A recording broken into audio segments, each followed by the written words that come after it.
Halo 4 has a brand new trailer which unfortunately cannot plug the leaks that saw the game hit the interwebs a month before release. Ubisoft takes the Black Eyed Peas to court and Far Cry 3 to Minecraft, there's a stack of gaming comics on the way, PlayStation is a big tease, and BioShock Infinite has a super songbird. Stream Greenlight expands into both titles and scope, Xbox 360 curbs your social gaming, gamers love Obsidian, Scribblenauts gets Nintendorized, Jet Set Radio gets delayed, CD Projekt Red gets retro-futuristic, and we find out how to deal with disasters, all in this week's edition of Player Attack.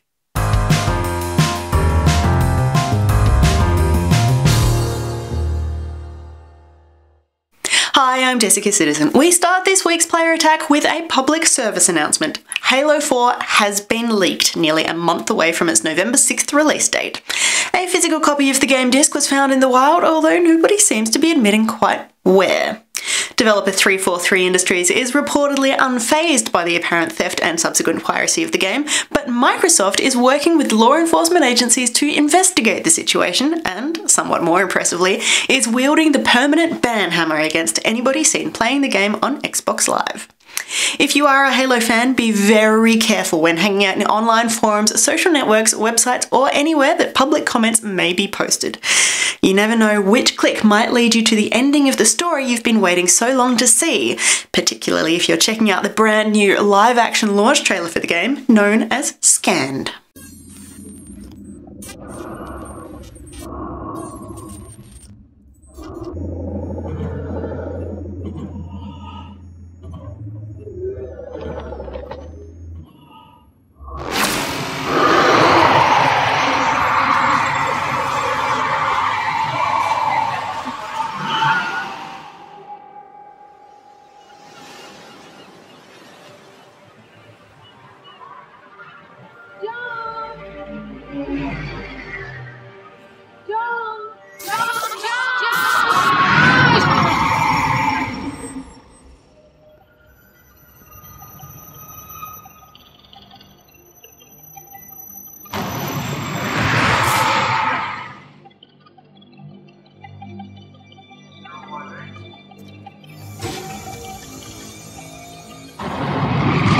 That one's directed by Tim Miller, who did visual effects on Scott Pilgrim vs. the World and is lined up for the director role on the upcoming Deadpool film.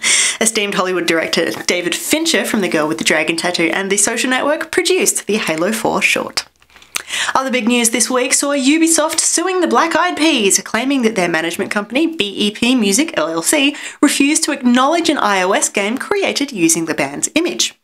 Ubisoft is asking for $1 million to cover out-of-pocket expenses and lost profits. The band's contract with the publisher was simple. Ubisoft has the worldwide right to use the names and likenesses of the group to develop, produce, and distribute video games on a whole bunch of platforms, including iOS. However, before that game can be released, BEP Music must give its blessing within 10 business days. No response, no game. The iOS version of the Black Eyed Peas experience was reportedly proposed back in March of this year, but BEP never responded to YouTube's queries, letters, emails, or verbal requests. I got a feeling the band might be a little more expensive with this lawsuit hanging over their heads. And sticking with Ubisoft, a surprising collaboration sees the announcement of a dedicated map and texture pack for Minecraft, inspired by Far Cry 3. We don't know quite how it's going to look when it's done, but the mock-ups that Ubisoft has sent over are well worth a look. The new pack will contain modded environments, weapons and tools, and is packed with Easter eggs as well as a few familiar faces, as all given the blocky Minecraft treatment. It'll be out free for PC only on October 26. Last weekend was New York's turn at Comic-Con, and a bunch of games-related bits and pieces came out of the Big Apple. Most notably was a stack of gaming comic news, that is, comics about games and not the other way around. If you're a fan of Hawken, The Last of Us, Mass Effect, Dragon Age or Splinter Cell, you're in for a collection of treats with graphic novels and anthologies in the works for all 5. Notably, The Last of Us graphic novel focuses on main character Ellie and her life before the game unfolds, while Mass Effect 3 gets a new one-shot comic starring the universe's first Hannah Spectre, Blasto. Dragon Age is getting both a third comic installment and a new encyclopedia, and Tom Clancy's Splinter Cell series is getting a book not written by the man himself, with Splinter Cell Echoes set to fill in the gaps between Splinter Cell Conviction and the upcoming Splinter Cell Blacklist. And speaking quickly of Hawken, the free-to-play first-person mech-based shooter is coming to closed beta next weekend between October 26 and 29. Hop to it if you want to take part.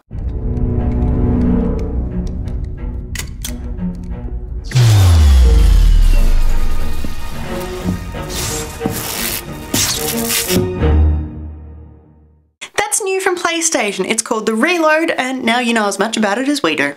There's a bunch of hints and teasers tucked around the place, suggesting Ape Escape, Devil May Cry, Crash Bandicoot, Parappa the Rapper, Metal Gear Solid, Infamous, and even Half-Life. But gamers are divided in their opinions. One camp suggests it's a new promo for PlayStation All-Stars Battle Royale, while the other vocal group has decided that it heralds a new PlayStation Store.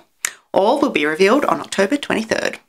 Also to be revealed is the brand new trailer for BioShock Infinite, which has been in media lockdown for the past few months. If you act fast, you can still vote for what you'd most like to see. The video goes live October 21st. But speaking of BioShock, the guys at Irrational haven't been sitting on their hands. This week saw the official unveiling of the Ultimate Songbird edition of BioShock Infinite, which features this stunning 9.5-inch statue lovingly created by Rob Waters, an Irrational concept artist responsible for the Little Sisters in the original game. Check with your local retailer about how to pick this one up. Supplies are extremely limited.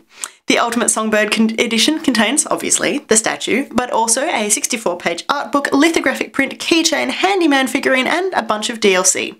If you're happy with missing out on the statue, there is also a premium edition that has everything but, and will be a little bit cheaper. Quick things!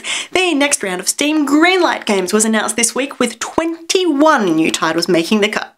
This is potentially the last time we'll see an all-games lineup too. Valve has expanded the Greenlight Clearinghouse program to also include other forms of software, much like the digital distribution network itself. The latest Xbox 360 dashboard update has removed the Facebook and Twitter apps from the console.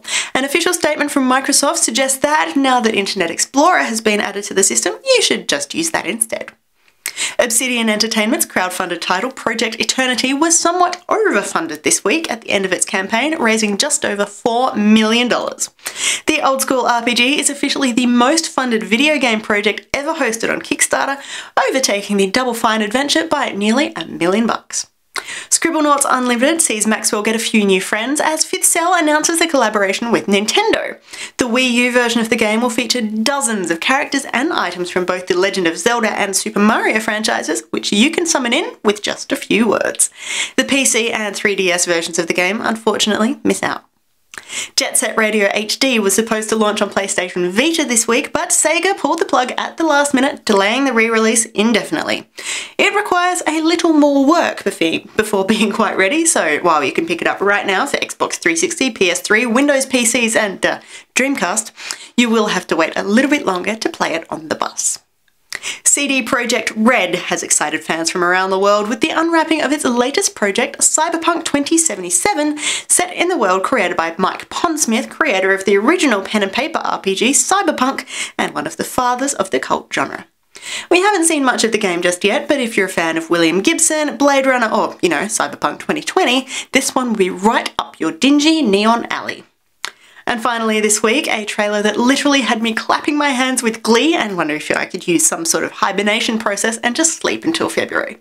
It's the newest one for SimCity, and it's a public service picture titled How to Deal with Disasters. In this moving picture, we'll examine how to deal with disasters. In SimCity, natural disasters happen randomly, thereby reducing carefully crafted cities to rubble and wreckage. Take, for example, a city created by Chelsea McCrill of Little Rock, Arkansas. Clearly, Chelsea has put all of her development into industry, thus neglecting civic values such as police, hospitals, and fire stations. As we can see here, this was an ill-advised decision. So much for the March of Industry. Next is Monolithsburg, a creation developed by Howard Chesterton of New Haven, Connecticut. Obviously, Howard, you're a man that believes bigger is better. We, however, disagree.